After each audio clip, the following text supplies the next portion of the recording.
जलाल जाहिर किया है। ये इंडिया इनका हर एवरी 6 मंथ जो है पूरा चेकअप होता है मेडिकल। तो ये जाने से पहले इनकी शुगर बहुत ज़्यादा हाई थी, तो इन्होंने दोनों पास्टर्स से जो है प्रेयर कराई, पास्टर एंडरसन से भी और अंकल मंजूर से भी। तो जब ये वहाँ चेकअप के लिए गए तो इनकी सारी रिपोर्ट्स जो थी वो नॉर्मल थी।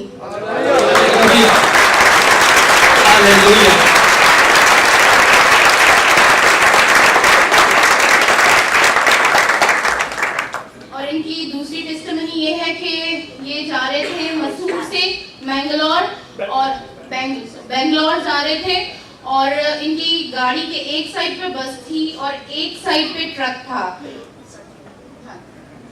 मैसूर से बेंगलोर जा रहे थे हम लोग। हमारा ड्राइवर जो था उसने ओवरटेक करने को सोचा।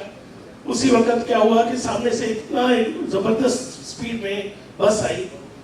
उस ड्राइवर ने हमने तो आंखें बिखरी, मेरी बेटी जो थी लेफ्ट साइड से राइट साइड में पहुंच गई कार के अंदर, लेकिन कैसे हमको बचाया। मैंने आंख खोली तो हम लोग निकल गए थे। यीशु के नाम को जलाल दो।